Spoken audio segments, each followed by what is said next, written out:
All right, everybody. Thank you guys for joining us this evening. So we got a really cool guest on tonight, and I want to go on ahead and introduce him. He's the man that needs no introduction. He's witty. His amusingly funny expressions and reactions to videos is only rivaled by Mike Tyson's knockout punch. His intellect on plants is deeper than the Mariana Trench, higher than Mount Everest, and is vaster than the universe. He is an author of a book and social media's top plant professor and comic relief for the gardening masses. He is Vikram, the plant professor. Welcome to the show, and thank you again for joining us. Man, thanks for having me. I'm so happy to be on with you. Thank you. Thank you. I really appreciate it. So we're going to jump right on into this. What got you started in plants? Yeah, so I actually grew up gardening with my grandparents, or my granddad specifically. Always grew vegetables and fruits and just whatever out here. And then when I was about 10, we moved out to just a couple of acres, and it was dirt, just nothing at the time. And so over time, it's kind of turned into a cool place where my parents live. And I've just always been into it. I've always enjoyed nature and being outside, and like I said, growing plants, growing vegetables, and that kind of stuff. And so I started off in engineering in school, and that was not it for me. So after that, I was like, okay, I'm going to go and do something I actually like. So I got into horticulture. I studied landscape design at Texas A&M, and then kept going and have been in school was in school for a long time. But yeah, so I've kind of always been into it. It's always been part of my life, and it just ended up being a professional part of my life. Right. So on the flip side of that, what made you want to be a horticulturalist and teach people this stuff? So yeah, that's a good question. It's funny because that's not what I started off wanting to do. Like I thought I'd never teach. Like I thought that was not my thing. Right. So my undergrad, like I said, I did horticulture, but I studied landscape design, and that's really what I wanted to go into.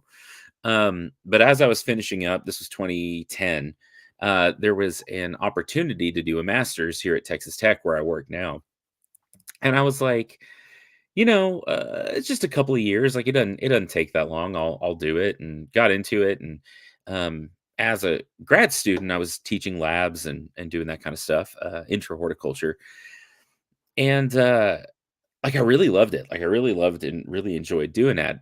I felt like I was good at it. But then as I was graduating, like I applied for jobs and all this stuff, and there wasn't really much available. This was 2012. The job market was super weird.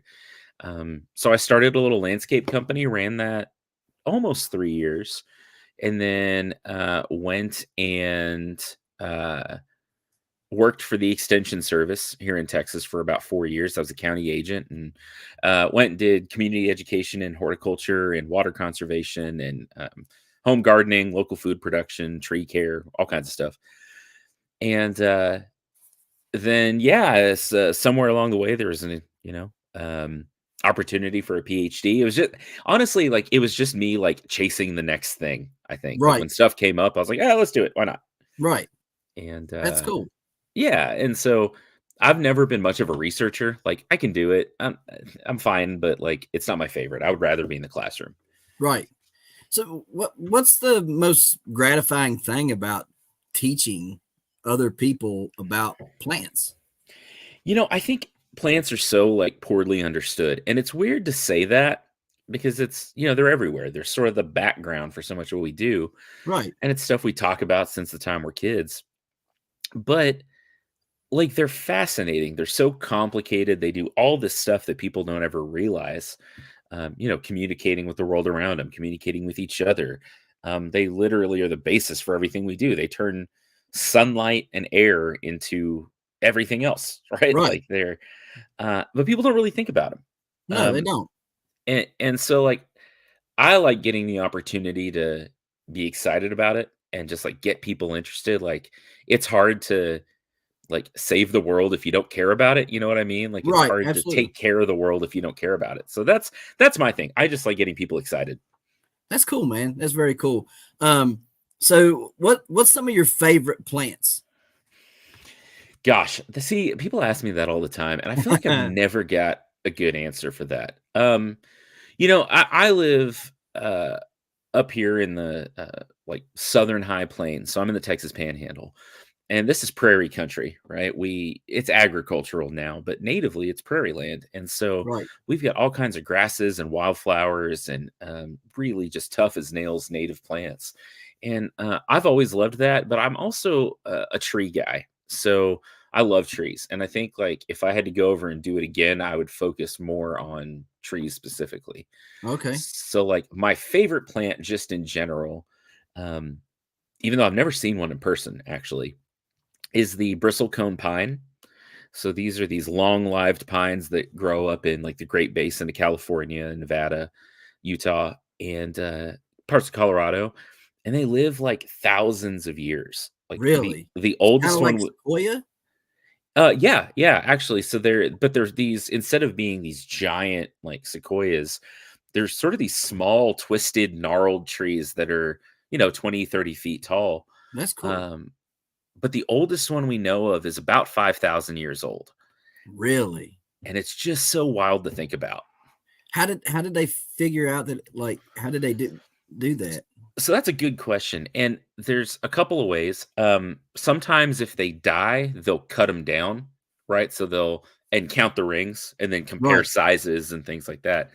But they can actually take a core, like there's a tool that kind of looks like a hole saw, Okay. and they run it into the tree to the center and pull out a core and then plug that hole up. It doesn't really hurt the tree much, but then they can count the rings on that. So they've Okay. done like some core samples from them, but they've also just compared sizes and areas and locations to trees that have died and they've cut down. So some of it's estimated. Um, but the oldest one that died and they cut down was just shy of 4,900 years old. That's And insane. it's just, when we were inventing written language as a species, like this tree was already alive.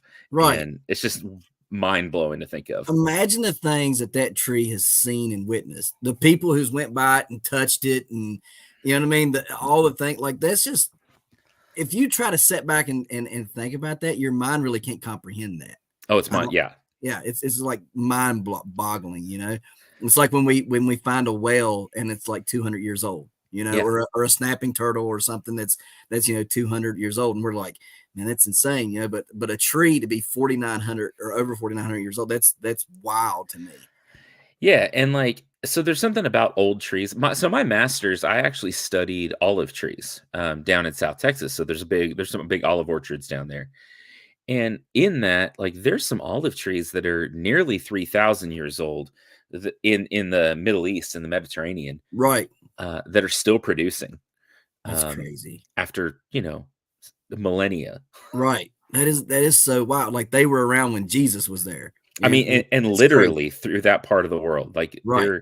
there are olive trees that are still producing that Jesus could have walked by, and it's just the weirdest thing, the Right. craziest thing to think about. That is so wild to me. So I don't want to assume, but what is the most hated tree? Because I think I know what this is, okay? Just by watching your video, but I don't want to assume anything. So what's the most hated tree? It's got to be the Bradford pear, right? Like it's got to be the Bradford pear. There's some like contenders for that spot, Tree of Heaven and a few others. Uh, but the Bradford pear is just such a bad tree. It's just such a bad tree. That's what I figured you was going to say. So for people who don't know, why is it a bad tree? So okay, some of this we have to kind of qualify, right? A little bit. Like the tree itself is just doing what trees do. Like it's not naturally occurring in any way. Like so this is a calorie pear, which was a pear that was introduced into Europe like in the 1800s and then into North America in early 1900s. Okay. Um, there was Maryland. In Maryland, there was a botanist or horticulturist up in Maryland in the 50s that hybridized a couple of different kinds of calorie pears to get the Bradford pear. And he was like, this tree is going to be the perfect landscape tree, right? It's tolerant of a lot of soils, it grows fast, it flowers a lot, and it is supposedly sterile. Right. Supposedly, Right. right? And so it quickly became the most popular landscape tree in the US, especially in the eastern US. Uh, it turns out though that all the things that make it like a good landscape tree also make it a problem. It grows too fast, it grows too many branches, and the wood's really weak. So, like, imagine a whole bunch of branches just coming up like this. Right. In windstorms and ice storms, they just snap, right? And these are trees that get pretty big, so they cause damage. There's a lot of Right. problems. The flowers stink, like Really? they smell terrible. Oh, that's Like horrible. people compare them to like rotten fish, and Ugh. like yeah, terrible. Um, they produce these small hard fruits that aren't really eaten by anything. There's a few birds that'll kind of eat them, and this guy was right that like from one Bradford pear to the other, they're sterile. They won't cross with each other, but Right. they'll cross out with other pears and then Really? become really invasive. And so there's parts of the central and eastern US where it's illegal to buy them or sell them, Really? because they're such an ecological nightmare because they cross out with other pears, Right. and they make another hybrid pair that has all these characteristics, and then those get spread. And so there's like pasture land, native areas, natural areas that are just taken over by these Bradford pears. And I think I might be wrong. I want to say in North Carolina or Mississippi, maybe both. They actually have like bounty programs. So like if you cut down your Bradford pear, they'll replace your tree for free. They'll buy you a tree for free. That's cool. Yeah. Yeah. I mean, and you probably get to pick whatever it is you Hmm. want. You could pick something that's actually edible, if you know what I mean. Yeah. So, um, what do you think should be the solution to get rid of them? Man, it's hard. I think in urban environments, a lot of it is we need to be getting rid of them and replacing them. Um, because it's always sad to lose a tree, like whatever kind of tree it Right. is. Like, and people have a lot of like emotional connection to the trees in their yards. So like I make jokes about it a lot. Like the best pruning cut is horizontal and 2 inches from the Right. ground. Right. Uh, but people get attached to their trees, and I get that. Like I really do, genuinely do. I think education's a big part of it, like helping people understand why they're a problem. Um, I think some of these like bounty programs again, again, if you're gonna plant a pear, why not plant a pear you can eat? That's my Absolutely. that's my thing. Right. Um, but then there's so many other like small flowering trees that are native to different areas that would do much better. I think in native spaces, like where they've sort of gotten invasive, that's a much harder challenge. A lot of it is removing them as we see them, planting things that are native that compete well. But a lot of it is just trying to control the spread. But until they are sort of out of the landscape industry, like I don't know that it's a battle we can win, because we can take them out of a native area, but then we just start reintroducing them over and over through the landscape. And like it's a big complex problem. Like dealing with invasive plants in general is a complex problem. Right. I Um, mean, like here we have to deal with like Japanese knotweed really mhm. bad, and when it takes over a place, I mean, it just takes over, and you can't. I mean, me and my when we was kids, we fought that stuff for like 6 years straight before the creek bank would even remotely, like not grow anything, and that Yeah. was us out there digging them up, dad burning the roots and all this other stuff. I mean, it was horrible. But it did take a lot of work, and anything that you're wanting to get rid of does take a lot of work. But Mhm. on the flip side of that, it would be nice if we as a people said, okay, these trees aren't any good, and they're invasive, and they're really hurting a lot of other things. We just need to replace them out of the landscaping Mhm. industry with something far better. If I was a landscaper, you was a landscaper, why? I mean, I'm sure you didn't go around saying, "Yeah, let's put a couple Bradford pears." No. You know what I mean? Yeah. So, what is this? What is the benefit to them offering these trees if they know that they're not any good? So that's a great question, because that's a tough like sell sometimes. Because they are popular, because people still ask for them. Like a well-informed landscaper will absolutely be like, no, and make suggestions of other things, right? That fit pretty Right, well.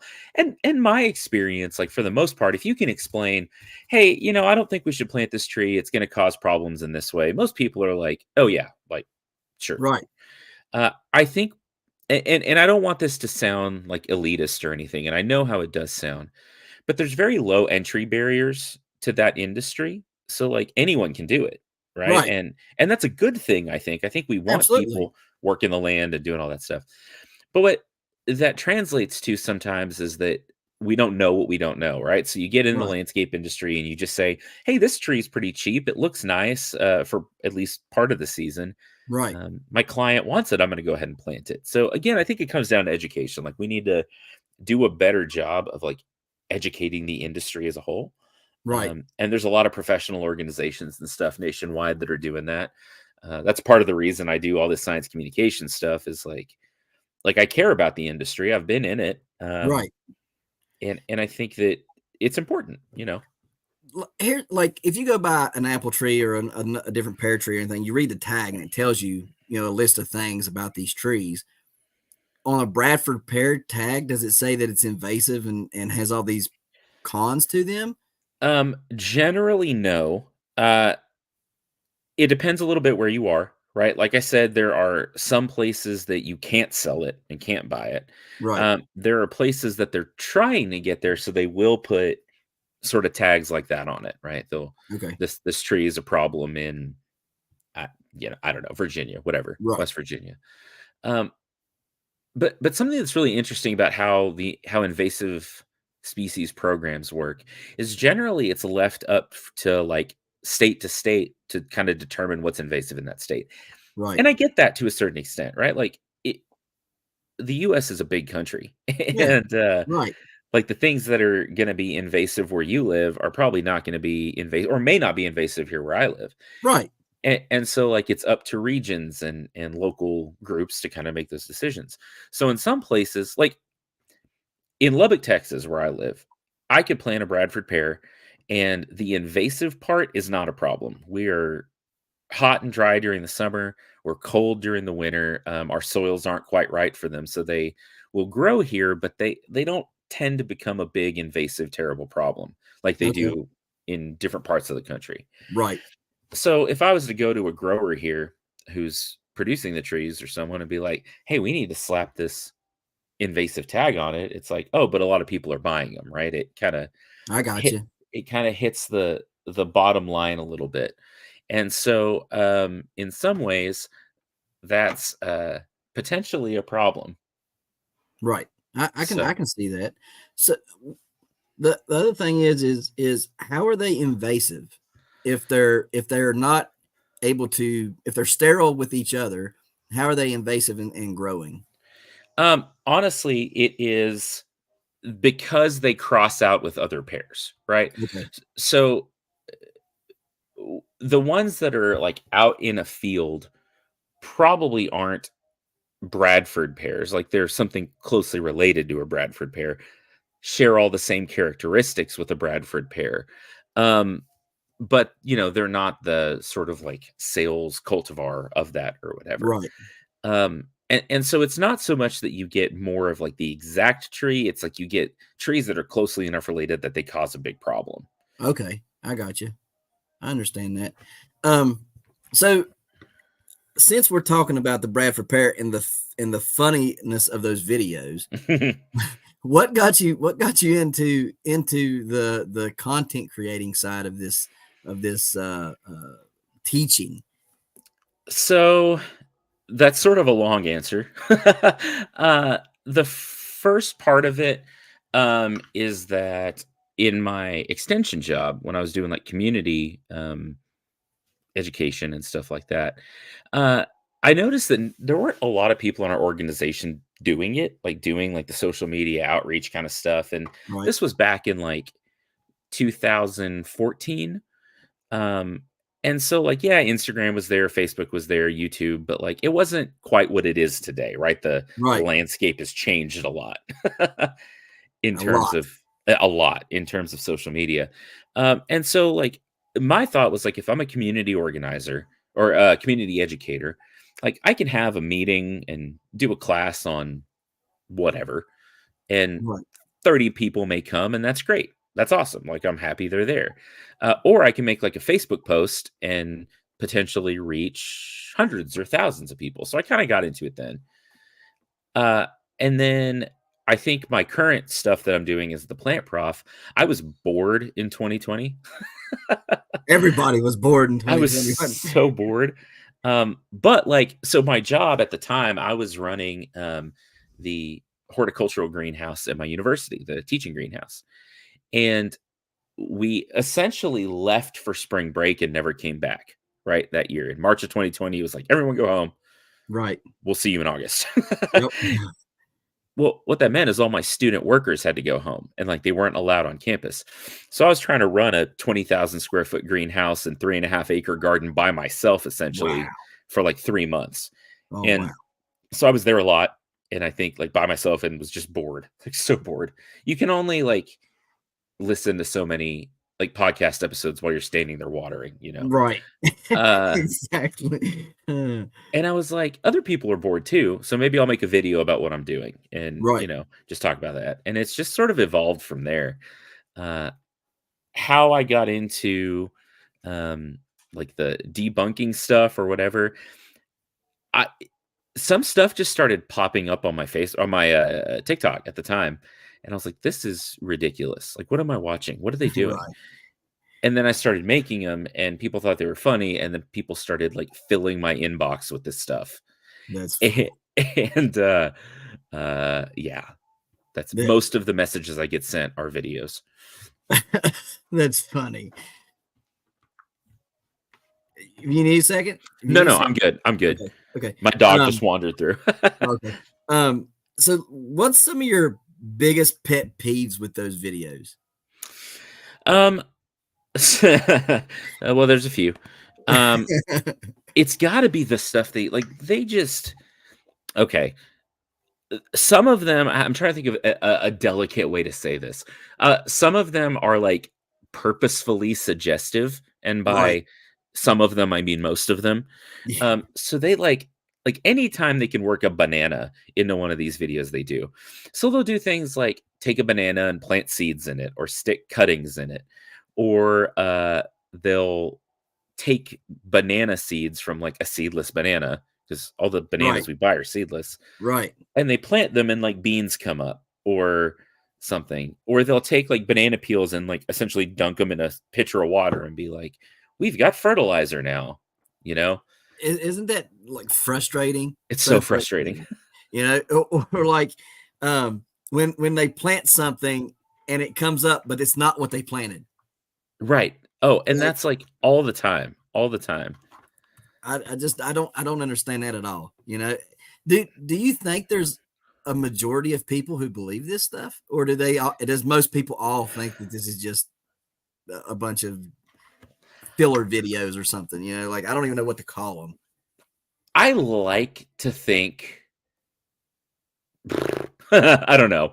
I like to think that most people pick up on it, right? Right, But quite honestly, I don't think that's the case. I think that a lot of people just see it, and we are sort of primed a lot of times to believe what we see on the internet. right. It's like, oh, this is like well produced and believable. Uh, I'm gonna make banana water and fill my house with fruit flies, right? Like, uh, and so reading the comments on some of them, there's a lot of people are like, oh, I can't wait to get home and try this. I can't wait to do X, Y, and Z. And some of them are more plausible than others, right? There are some accounts out there that like 5 minute crafts, you watch it and I'm like, this is just ridiculous from the get-go. Right, Um, but some of them are like sort of plausible nonsense. And right. so people will go and try it. It won't work. They'll have a problem. And it kind of turns them off to gardening. And it turns them off to growing their own plants. So I think it can be a problem for sure. Do you ever get those messages where they're like, "Hey, I tried this," or "Hey, do you think this would work?" I do. Not a ton, maybe. But I do from time to time of like, hey, I saw this video, they were doing this. Can you confirm this? And 99% of the time I'm like, no, like don't do that. Uh, uh I will say every now and then, there'll be one that pops up and I'm like, okay, that was all right. Yep, I've seen those. Like every now and then I'm like, okay, yes, you could probably root your whatever that way. You could probably grow your seeds that way. But in general, like It's not going to work. it's just not going to work. Um, so it's I don't know, it's kind of challenging sometimes because some of these videos are like they spend a lot of money producing it. Like now they have like CGI and stuff and like Oh AI yeah. video and stuff that goes into it. I'm just like, oh my gosh. You really would think that people would understand that it's not, and then they would quit watching it and they would quit making that stuff. But I'm even guilty of watching it just because I'm curious to see what nonsense I'm going to see on there, you Yeah. know? So, Yeah. I mean, I guess, because I get a good laugh out of it because I'm like, yeah, that is horrible. Why would anybody want to try to do that, you know? Yeah. So, Well, some of it's just rage bait, right? It's just trying to get a reaction out of people. Um, so some of these, I will say, some of the companies that make these are actually big, like media companies. I've done a really? little bit of research into it. Yeah, it's not just like one guy in his backyard because he's bored. I mean, Right, there's some of that out there, right, but like in general, there's some of these big media companies, and they're doing it because it's ridiculous. Like they're doing it because they know it gets a reaction out of people and they'll click on it, they'll share it, they'll whatever. And just as an example, like 5 Minute Crafts, one of the people that make some of this worst stuff, like the worst of right. these, like you can buy their products at Walmart now. Oh, wow. Like Eh, there's like craft kits and stuff at Walmart. And I'm just like, Do they have a banana in it? I hope not. I don't know. Yeah, I mean, like everything you see, like I'm sure eventually there'll be somebody welding with a banana. hmm Have hmm you seen the guys welding with potatoes yet? Yeah, I have actually. Right. So it won't be long. They'll be welding with bananas. I guarantee it. I think some of the funniest ones. There was one I actually remember the first one I saw that I was like, "What are we doing?" They took a like half a kiwi and half a banana and like stuck them together and planted it, Yep. and then got a tree that grew that had like bananas and kiwis on it. And I was like, How What does did I just watch? Am I on camera right now? Like, what's happening?" right? And that was I remember pretty clearly. That was like one of the first ones I saw, and I was like, "Oh no, I can't! Like, I can't." My wife, the first one I saw, it was they had I think took an orange and something else and put it together, and out popped this tree that was growing two different fruits on it. And I was like, she was like, look at this. And I was like, that's not how that works. You know that, right? Like you can't get that. That doesn't work like that. She was like, yeah, well, maybe when they came up, that no, that's not how that works. That those are two individual things. If they both came up, they're both going to be two different trees. You could maybe graft one into the other, maybe, Maybe. possibly, but I mean, like, I don't remember what it was. I know it was an orange and something else, maybe a cherry or Mhm. something else. But anyhow, I was like, you might be able to graft one into the other one, possibly, but even that is kind of, you know, Yeah, hard. they So, yeah, they've gotta be pretty closely related. So you could, like, theoretically graft probably, like, an apple and a pear together. right, But then you would just have, like, a branch of apples and a branch of pears or whatever, right? It wouldn't right, be like a weird hybrid fruit or whatever. right. Uh, I think and I've seen the one you're talking about, and it was an orange and, yeah, I don't remember. But yeah, exactly, and they were like, "You've got this tree with a Right, whole bunch of stuff." And I'm like, "No, right. it's not that's not how any of this works." No, not how any of this works. So that was something I was meant to ask you about the Bradford pear.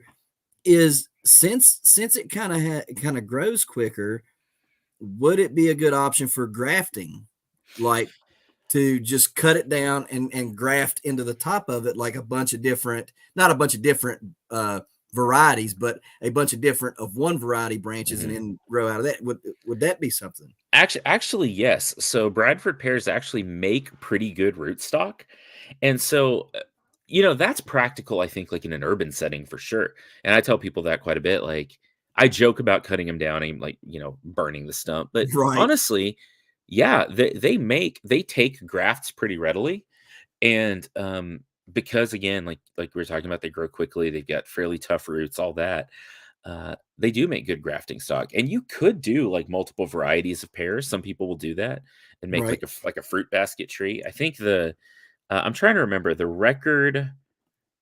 like fruit basket tree that has multiple varieties. It's an apple in Washington somewhere, and I want to say it has like 30 different varieties on it. I think And, you're right, because I have for the past 2 years tried to grow the world record pepper tree. oh yeah, Okay. And I was going to graft a bunch of different peppers onto one really big pepper plant. And, just one branch of each of the 80 different varieties I grown. And I got up to 30 because nobody's ever tried it before.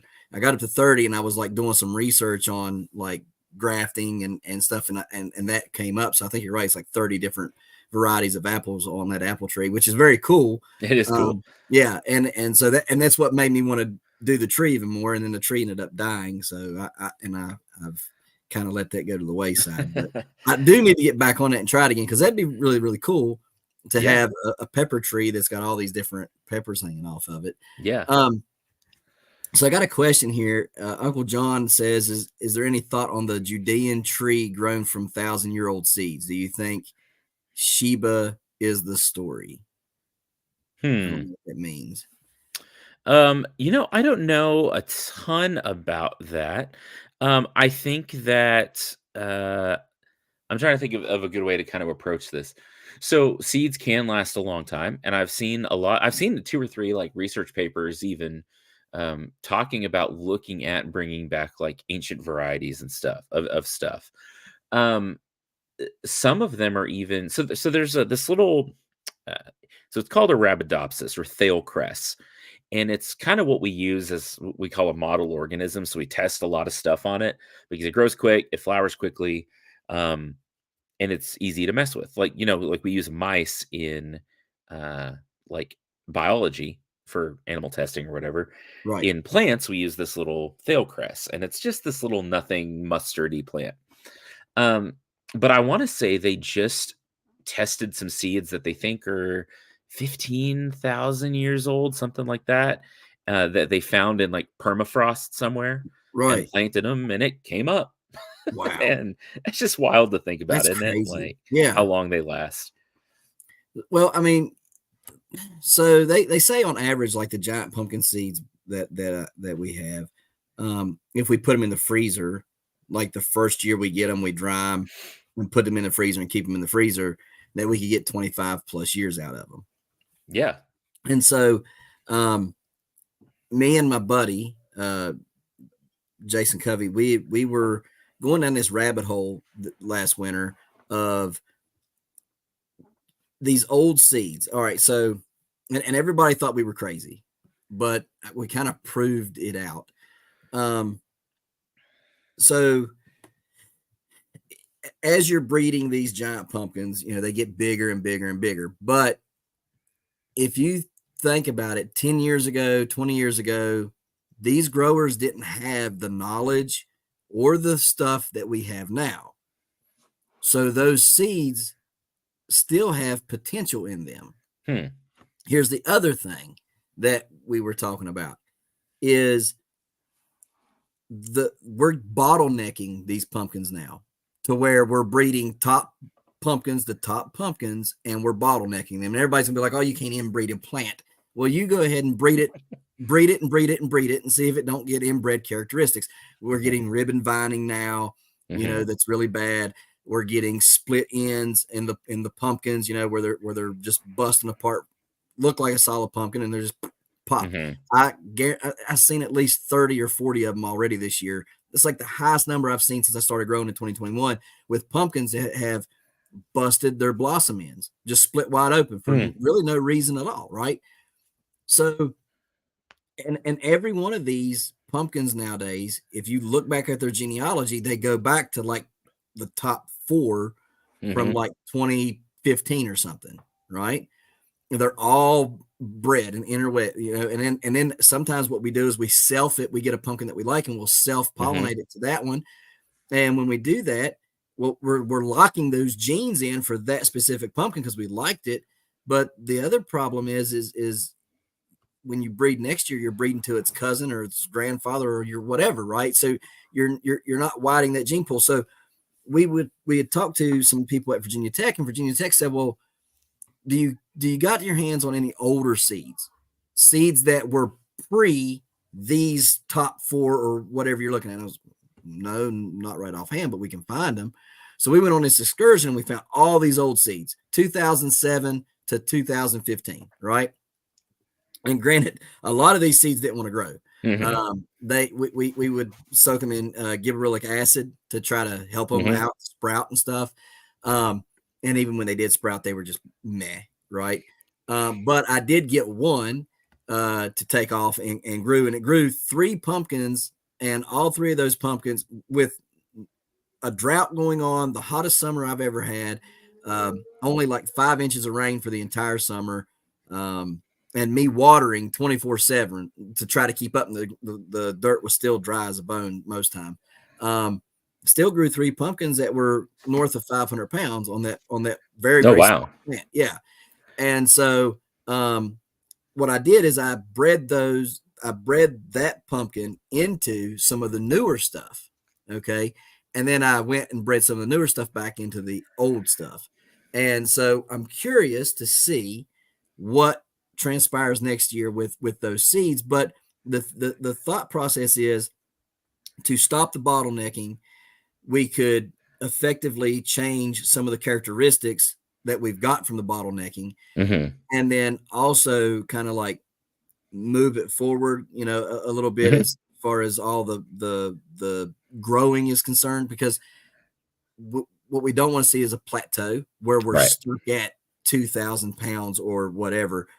And so when we talked to the guys at Virginia Tech, they were like, well, you could effectively maybe bring that old stuff forward into your new stuff or vice versa, and then break the plateau, because there's going to be genes that are in that old stuff that is bred out of the new stuff, because you guys have been consecutively inbreeding it basically, and introduce that stuff back in there, and you can break the plateau. What do you think about that? No, that's really interesting. And I would agree. I would think that going about it that way and taking, your 2, which are at this point pretty distinct gene pools, and combining them and mixing them back up, and getting some more diversity back into the seed stock. Because you're right, like people don't think about inbreeding in plants, but it's definitely a problem. Definitely a problem. And we see it commonly. Like when you breed for bigger fruit, you get seeds with less dormancy, less seeds per plant. You get poorer root systems, all these kinds of things. And so, like, taking older genetics, even if there was a way to, and this is risky in some ways, introducing like wilder genetics into it, but you've got so much diversity out in nature that we don't see a lot of these problems out there. Right. And so I know sometimes, like when we think about like seed vaults and seed banks and things like that, they will take wild types of certain plants and breed those genes back in just to increase the size of the gene pool that we got. Okay. So that's a possibility. Now, you don't know what you're going to get with some of those wild types, but through a couple of generations and selecting for what you want out of that, like you could get plants with stronger stems and stronger roots and all those things. All the selective breeding work we've done over thousands of years has been that. Now we just sort of have the technology to do it faster, and the information to do it a little bit more in a little bit more of a targeted sort of way. No, I would agree. I think that that's a great idea, taking your new stuff and getting some of those large traits that you're seeing, but then putting them back into some more diverse genetics and then bringing that back forward. I think you could fight some of those bottleneck problems, some of those plateau problems you're talking about. It's really interesting. Yeah. Well, I'm glad you think that, because we got beat up by the pumpkin community so bad, because they were just like, well, you know what? We're breeding for bigger and bigger and bigger. And, y'all's off on some tangent, some kind of fairy tale mystery. And I'm like, yeah, but you can inbreed these things, guys. And if you look back, that's all we're doing is we're inbreeding, and it's getting horrible, Yeah. And it won't be like we're getting ribbon vine. You know what ribbon vining is, right? Horrible. And seed counts have been down. I mean, when you've got 2,000 plus pound pumpkins and you're only getting 100 to 200 seeds out of there, And I've got pumpkins out here that are holding 500, 600 and they're 500 pounds. Hmm. There's a problem. Yep. There's a huge problem there. And so, you know, and like I said, I'd only been growing since 2021. But when me and him started talking about this, I was like, I think we're on to something here. And so when we talked to Virginia Tech, you know, they had told us about some of the stuff they had done with corn, you Hmm. know, and stuff. And I was like, okay, so this is plausible. It can be done. Hmm. Um, but a lot of the reason why I was mentioning this is because some people's, you know, they don't keep their seeds in a freezer, Oh, and okay. they're just keep them in a cool spot, right? They'll keep them in a coffee can or whatever, and they'll keep Hmm. them under the steps or in a closet somewhere cold. And within 3 to 5 years, those seeds are like going downhill so fast, Hmm. like, and everybody's like, well, it's because you didn't put them in a freezer. I don't think it's that. I think it's because of the inbreeding that Hmm. we're having, you know, less vigor in those seeds Hmm. because of the bottlenecking. And so that's kind of where I was going with that. And I just got off on a different little tangent there.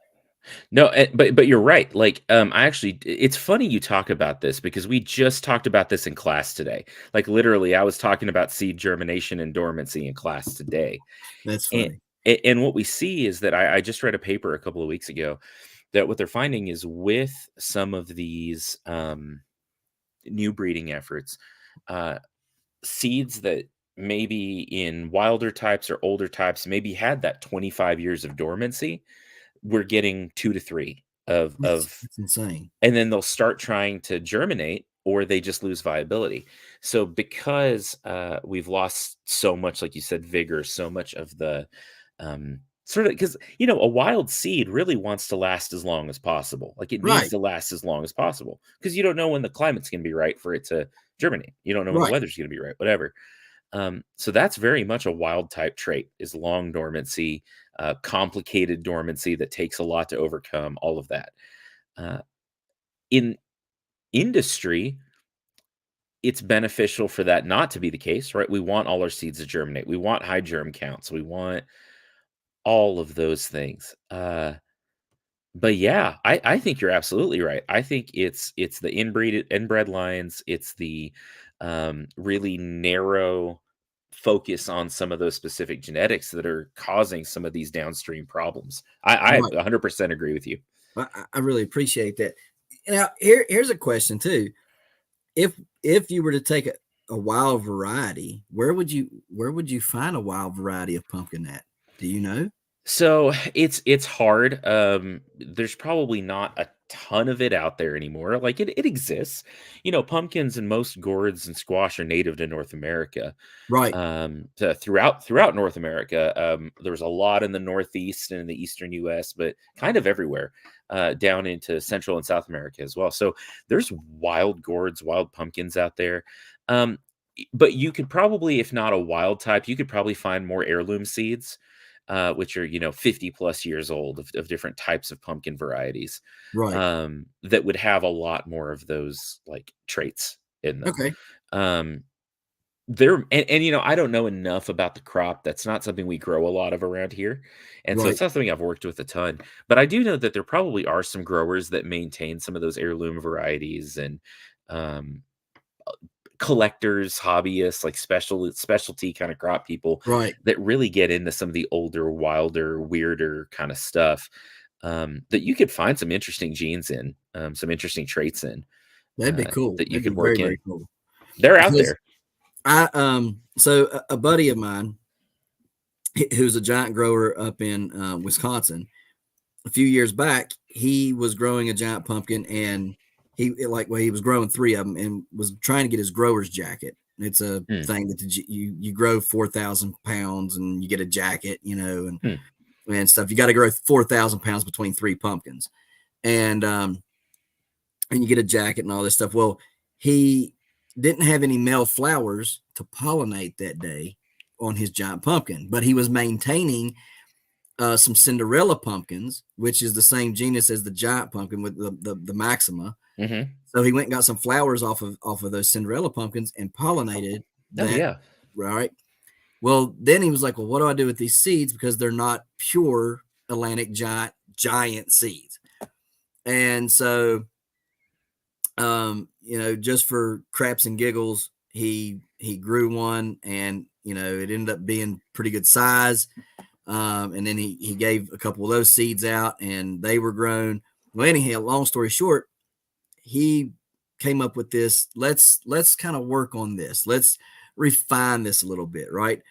They have two years now been bred back to Atlantic Giant Hmm. seeds. Okay, so now let's go a little further with it, and let's see what we can do with this, because those Cinderella pumpkins are very bright orange. I would say red. You know what I mean? Mm-hmm.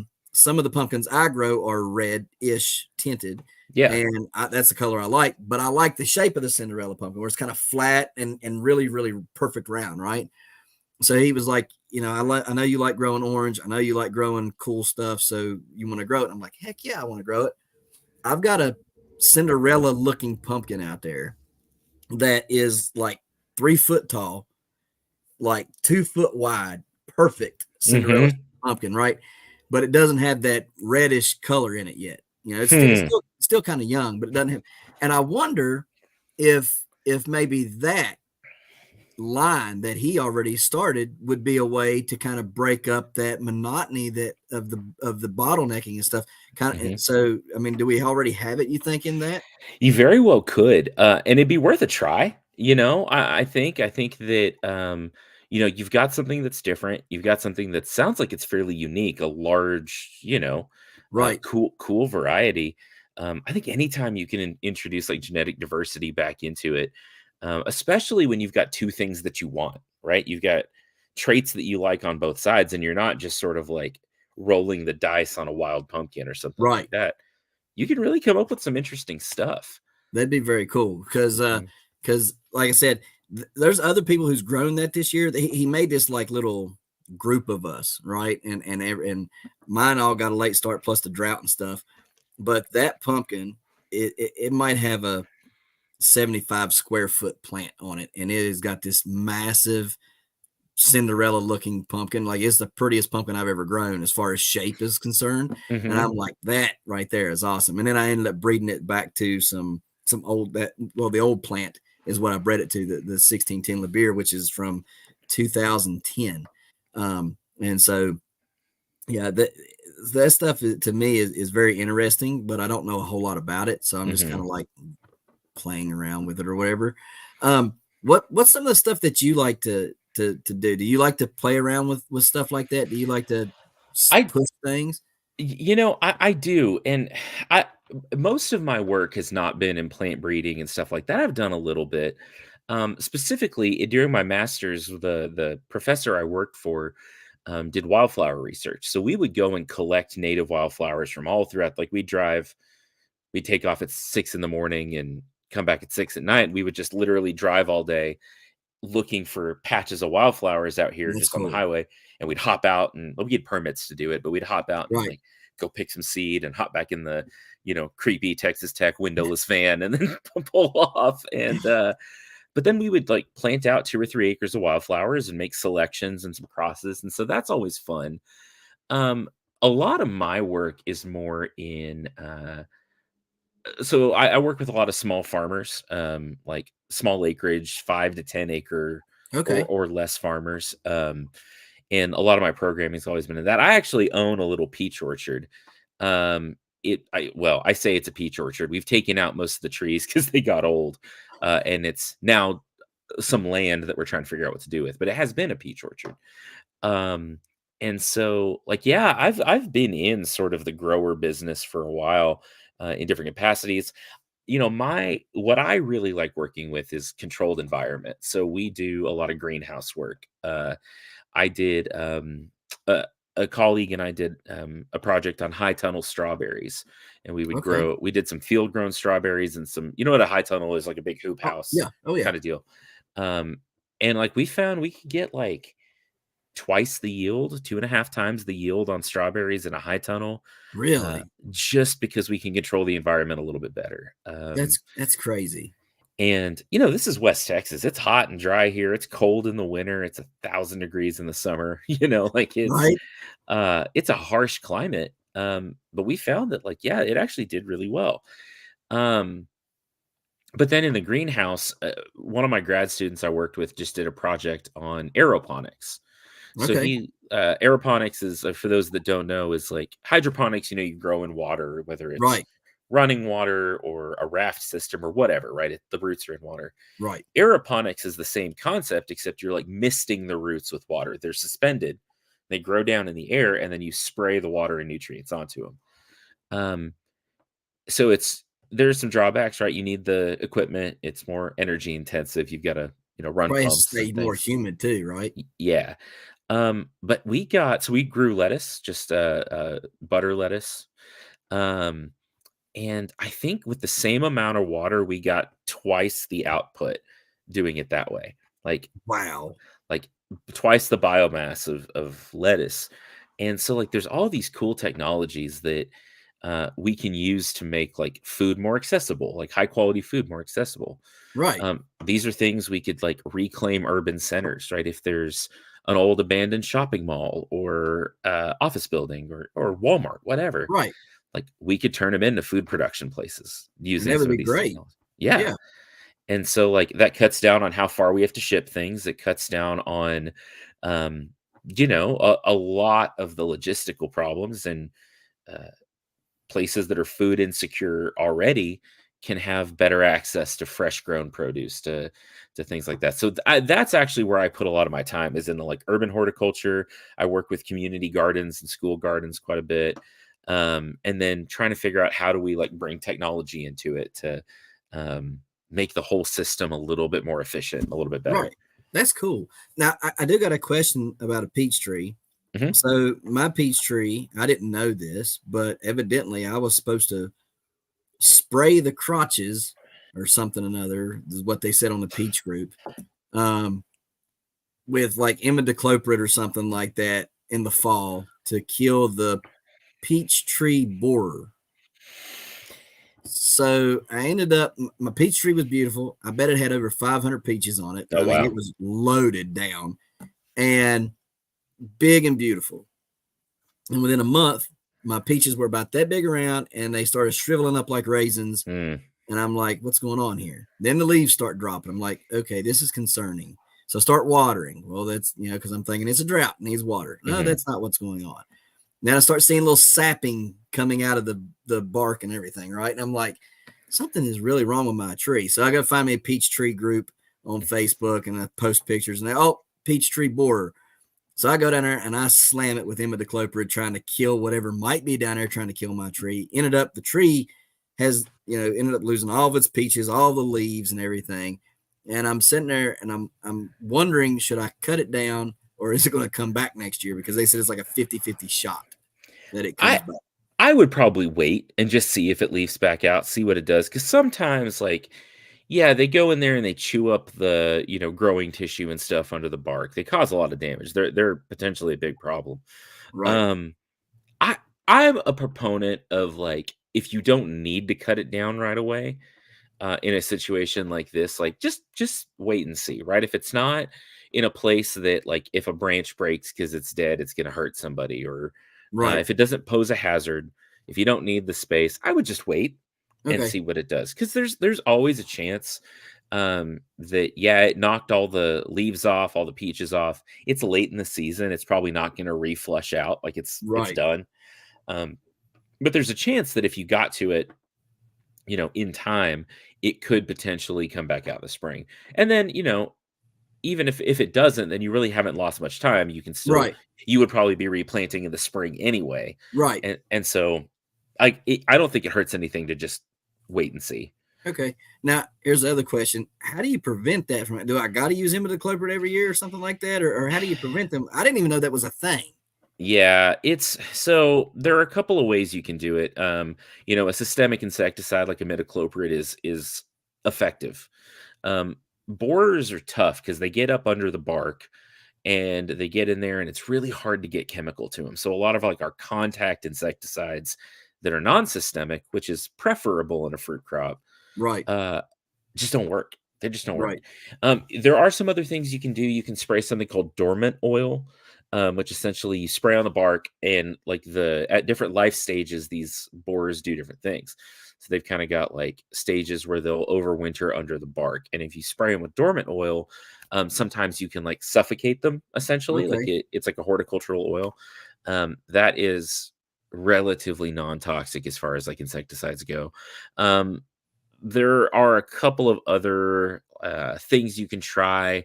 Um, Sometimes there's like hormone traps you can put out Okay. that are essentially mating disruptors. So once you get the adults out there flying around, it confuses them and they don't like lay eggs. Like if they don't mate and lay eggs. So that kind of can be effective. Um, I'm a proponent of like an integrated approach. Like if you need to spray an insecticide, you spray an insecticide. Like it's better than losing your tree, losing your crop, whatever. Right. Um, but I try to manage things as like low um chemical as possible, right? Right. That's how I Um, am. so if you try some of these different things, look up dormant oils, look up some of these mating disruptor traps. They're more preventative, which is really what you want, right? You want to Right. prevent it. Also, a healthy tree is able to sort of resist some of these things to begin with. So, uh, in a drought year, we typically see a lot more of this. Right. As you know, we're getting these super hot summers, we're getting droughts. Like, unfortunately, like it makes the problem worse and it's harder to control and deal with. But yeah, if it looks like, oh gosh, this is going to be a dry one, if we're going to have all these problems, probably pre-treating with some stuff is not a bad idea. Okay. uh Even in a imidacloprid, which is a systemic, has a residual time of 3 to 5 weeks. Right. So as long as you like take your whatever your harvest time is and back it up enough, like most of that's gone, it's metabolized out by the time you're ready to actually pull peaches off. Right. And so like I don't worry about that too much if you can spray early. Okay. But I would try a couple of different things, if you can prevent them from ever becoming a problem, then you don't have to use your imidacloprid and stuff like that. Right. It was just kind of, it threw me for a loop because I was like, a peach. I've heard of squash vine borers, but I ain't never heard of no peach tree borer. I mean, is there apple tree borers too? Like, I mean, There are. Yeah. really? Oh, yeah. Oh Yeah, my God. there's all kinds of them. There's all kinds of them, and it just kinda depends where you are, right? Some of them are worse problems in different parts of the country. Like, peach tree borers, like, we had some, and especially as the trees got older and got more stressed, we started to see more of them. But we had, worse than that, something called an Asian fruit moth, Okay. which would sort of burrow into the fruit and cause all these little problems in the fruit. We had some disease problems. So it kind of just depends where you are. There's unfortunately a lot of things out there. I think it's interesting to think about that. Like these insects, they're after the fruit and after the trees for the same reasons we are. Like we want them, we want the, and Right. so they go after them too. I think good resources to look at. There's any like extension service area like in your area, they typically will carry a lot of information Okay. uh about like growing different things in your region, and so they can give you probably a good idea of like what's out there, what's going to be a problem, when can you spray. There's also something, and it's based more in the western US, but it's applicable in a lot of places. It's called the Intermountain Fruit Guide, Okay. and it has so much information for growing fruit trees and like vegetable crops, or like fruit trees specifically, but Right. like about application timings for things, and like how much water do you need and how much should you fertilize and all that. So there's tons of resources out there. I think unfortunately some of those resources are kind of spread out, like they're in Right. 10 places instead of one place, so you have to kind of hunt for them. But yeah, starting with the extension service in your area I think is a great place to start, because they'll have, if they don't know, they can probably point you to someone who does. Okay. I'll have to check it out. Now, I do have a question about this. Do you think that the amount of spraying that agriculture has done has made these pests a bigger problem? In some ways, yes. There's some parts to that answer, right? Like I think it has allowed us in some ways to produce a lot more food, to produce a lot more. I mean, like it was a necessary evil in a lot of ways. Right. The problem is we're selecting for resistant pests, right? Like if you've got, kind of like we were talking about these gene lines, if you've got 100 pests and you spray enough to kill 97 of them, The three that are left probably survived either because they didn't get good coverage, they didn't, whatever, for whatever Right. reason. But maybe they survived because they had some Resistance. genetic trait Right. to resist some amount of that, and they're the ones that live to survive or to breed. And so the next generation is a little more resistant. And using some of these like single solution um, interventions for pests, like we're just going to spray. We're just going to do, instead of taking integrated approach, absolutely selects for resistant pests. Absolutely. We see it in weeds. We see it in insects. We see it in bacteria and fungi and Right. everything else. Like if we're not, so that's a good distinction. So like when you're doing integrated management, your goal is to suppress the pests enough that they're not causing like big economic losses. So like your goal is never to get rid of all the aphids, it's to get rid of enough of the aphids that they're not causing a big problem, right? Right. Because then the ones that are left support your beneficial insects, they X, Y, and Z.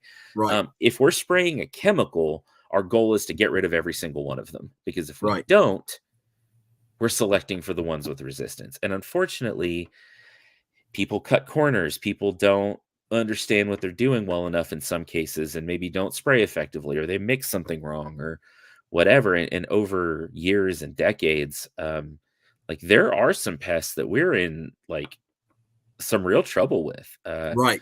Greenhouse whitefly, um, which is something we fight, but there's like field varieties of it too, or species of it too. There's some that are resistant to almost, and like in my greenhouse at work, we've thrown the kitchen sink at some of these things trying to get rid of them. And I'm running out of tricks in some cases, That's right? insane. And so like there are things out there. We have a real bad uh agricultural weed out here called pigweed or Palmer Yep. amaranth, We got some of that. careless weed, whatever. There's some that is almost completely resistant to like glyphosate, Roundup. Really. I've seen studies where they were spraying Roundup on some of these resistant populations at like a rate that was 5 or 6 times the labeled rate just to test it, and no toxicity, like no damage on the plant. Like they're Really. Like you completely go out there resistant. and dump the whole bottle on it. It wouldn't do They're anything. almost completely resistant to it. And so That like is insane. you'll be driving through a cotton field, and because that's what we grow mostly up here, it's cotton country. You'll be driving like by a cotton field, and then all of a sudden there's this little patch of weeds that are 6 feet tall. Uh, and it's either it's a miss by the farmer, but more commonly it's just a resistant population. So um, And at so some point what they've should they got to, do? Go out there and cut it down and get it out of yeah, there without hmm it so it don't go to seed? exactly, like hand removal. I was at a meeting, it's probably been 10 years now, with it was like a grower meeting put on by an ag company. And one of the growers asked, like, what is like, he was making the point, like, I've got resistant weeds to X, Y, and Z, right? I'm having trouble controlling them. What do we do? Like, what's the future of this? And this sales rep, and this was scary to me. This sales rep from this company said the herbicide of the future is tempered steel. Uh, What? Meaning that like we'll go back to hoeing weeds out of the fields. Right. Like at some point, like there's not a weed yet that's resistant to hoeing it out of the field, right? Right. Um, but even like one of these like reps from an ag company was like, at some point, if we're not careful, we're gonna run out of tricks. Right. And so, you know, good management, making sure that we are preventing weeds wherever we can, preventing pests however we can, adjusting the environment, like just watering when we need to. There's a tons of things we can do. Uh, Preventative measures are great because then we don't have to use as much chemical. We don't have to use as many of these things, Right. and we'll still have that tool to use in extreme circumstances into the future. So last question, because I know you got to go. What is your thought on having good soil to combat the pests? Because from what I understand, pests only attack the plants when the plants are already sick. Even though they look good, they look healthy, they look fine, there's something there that the pest sees or has some sort of a pheromone or something that the plant's putting off, that it senses that the plant's weak and it attacks the plant in order to break the plant down, because that's what the pests are supposed to do, Mhm. is start to break those sick plants down. And it's because the soil isn't healthy. And if the soil was healthy, then the plant would be healthy. Therefore, the pest problem wouldn't be as great. That's what I was told. That's what I've read in some things too. So what is your take on that? So there's something to that for sure. And maybe some of the conclusions I come to from it are maybe a little bit different, but I think that the concept is, yeah, the healthier a plant is from the soil up, the more it's able to like resist pests. Like, so, you have this relationship between, I'm just going to pick two. Let's say, tomatoes and aphids, right? You get this relationship between tomatoes and aphids. The aphid wants to feed on the tomato because it's full of sugar water, and that's what the aphids eat. Right. The tomato doesn't want anything to do with the aphid, so it has all these chemical defenses, all these other defenses, from pointy hairs on it to these chemicals it releases into the air that can attract predators of the aphids, to a whole bunch of things, right? There's a lot of Right. ways in the plant can defend itself, um, because the plant doesn't want to get eaten. Right. The healthier that plant is, the more fit that plant is, the more able it is to do all that stuff. Okay. So you get a plant that starts suffering either from drought or from poor soil nutrition or whatever it is. And those are typically the plants that are going to get attacked first. And it's not necessarily that the aphids like, oh, I see that one over there, I'm going to go get him. Sometimes, in some cases, that is the truth, but like, Right. the aphids are going to be everywhere, but they can't do anything on the plants that are healthier that can. So those populations die out, but then the ones that end up on like already struggling plants, stressed plants, like those populations explode, right? Because Right. and then your plant dies, and then you've got all these aphids that have to go find another home, and then they can overwhelm the defenses of the healthy plants around them.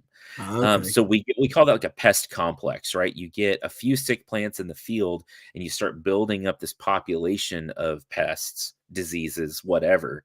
That from there can explode out and like take over a lot of other things. So I think our problems very often do start in plants that are already stressed and struggling and sick. And like we do pretty poor, I think, as a across the board do pretty poor soil management. Like Right. We it's do. not thought of very No. much. We just want to take Miracle Grow and slam it, and be done with it. We don't want to look at the biology of the soil or cover cropping the soil. We don't want to look into azos or mycos or Yeah. any lactobacilluses and stuff like that. Like if you were to ask 10 people out on the street who have gardens, how do you grow your garden? 10 people are going to say, oh, I use Miracle Grow or some form of that. They're not going to say, I use azos, mycos, lactobacillus, and put cover crop down and Or yada, yada, yada. compost or Right, right. yeah. They're not going to do that because we're in this microwave society where we want it now. We just want to go out, till, and throw triple 10 down, if even we do that. But most Mhm. time just till and then feed Miracle Grow or some form of that and expect our soil to be healthy. Well, I don't even think we think of the soil. We just think of the plant needs food. Right. Instead of feeding the soil, we're trying to feed the plant directly. And there are cases when I think that that's appropriate, but like I've got some colleagues that all of their research is on soil microorganisms, the rhizosphere, right? The what Right, grows down where the roots are. And they've done some really cool stuff on introducing different types of soil fungi and different things, and even just like the effects of composting. right, I've seen some data that in places where they've started doing winter cover crops or rotational cover crops and good crop rotation, like the soil health is way better, crop health is better, yields are better, like everything improves when we take care of the soil, because the soil supplies basically everything the plant needs except sunlight and carbon dioxide, right? right, Like the water comes from the soil, the nutrients come from the soil. All the bacteria that help them build some of these defenses come from the soil. And so right, I absolutely think that better soil management is like when we think about everything from, poor crop quality to plant nutrition to even like climate change and everything like that. Like if we take better care of the soil, we've got better plants, we've got better production systems, and yep, it takes time. and it takes effort, and it takes, like you said, it is so much easier to go buy a bag of fertilizer and put half in the front yard, half in the backyard, and call it good. Yep. Where 2 or 3 years of like mulching your grass clippings back in, of top dressing with compost, of not breaking up the soil, of collecting your leaves and shredding them and letting them, Right. like all those little things can really build a healthy soil. Like I fertilize my lawn, and I don't have much lawn. I've got fruit trees and I've got things like I've got a little grass, but not much because I've got a Right. dog and a kid. Right. I fertilized my lawn recently for the first time in like 2 years, and it was just because I was like, I didn't water much this year. We had a drought. It was hot this summer. I let it go dormant. I don't care that much. Right. But like I did some soil testing, and yeah, I was deficient in a few things, but just by like doing some top dressing, just mulching my grass clippings and not bagging them Right. adds so much nutrients back into the soil. Um, I was digging to plant something, and I've got all kinds of earthworms and beetles and things in the soil. Like just taking a little bit of care, um, Goes a to long way. it goes a long way. Right. Absolutely. So, your book, just brief. I just wanted to briefly mention that you got a book. You got it with you or no? I do. Yep, there it is. Okay. So tell everybody about your book and how they can get it. Yeah, so this is called Plants to the Rescue. It's about how plants and plant science, it's a nonfiction kids book, can help us fight things like, again, climate change, pollution, hunger, and just teach, like, it's honestly just intended to get kids excited about plant science. So we talked about everything from like, what can you do with aloe vera to how do you grow a pollinator garden, and how can you do things like that at home. You can get it anywhere books are sold, online, or some local bookstores carry it. But yeah, that was a fun kind of deal. So it's intended for like 8 to 11 years old, and my 11-year-olds, my son just turned 8. So it's kind of fun, like getting to write it for him a little Right. bit. And Was that your inspiration for writing it? Was for him or? so that was part of it. I actually, the publisher I worked with had, it was sort of an interesting process. They already had the idea for the book. The my editor like had kind of come up with it and drafted some stuff out. He'd even found an illustrator, but they didn't have anyone to write it. And he found me through my podcast and my social media, and was like, "Hey, would you like to write this book for us?" And I was like, "Sure." And so, but it was fun. Like from there, I kind of fleshed it all out. They just had the basic idea, Right. but it was fun, like bouncing ideas off him. I'm like, "Hey, do you think this is interesting?" And he'd be like, "No, Dad." I'm like, "Okay, great. I'll move on to the next idea." Because the kids are very honest, Like more than you want them to be sometimes. brutally honest. Yeah, absolutely, absolutely. So, where can everybody find you at on social media? Yeah, so I'm the plant prof pretty much across social media, Instagram, TikTok. I have a Facebook. I'm never on it. I don't do much anymore on there. But I'm on Threads. I'm on YouTube. And so kind of wherever you want to find me. I also have a podcast called Planthropology, where I interview like plant scientists and people in the industry, and sometimes just get on and talk about things that I think are interesting and all That's that. cool. So you can find that anywhere too. So is that you got that on Instagram too? I do have an Nice. Instagram, a Planthropology Instagram. I don't do a lot Okay. with it, but you can find the podcast like wherever you like to listen to podcasts. Okay, cool. Awesome. I'll have to check that out too. And you got any upcoming events or anything like that? I hope not. We've got a little field day at our horticultural gardens coming up here in a couple of weeks. We do wildflower research and some landscape research and things like that. And so we just have people come out and look at them and vote for their favorites. I'll probably have more coming up in the spring.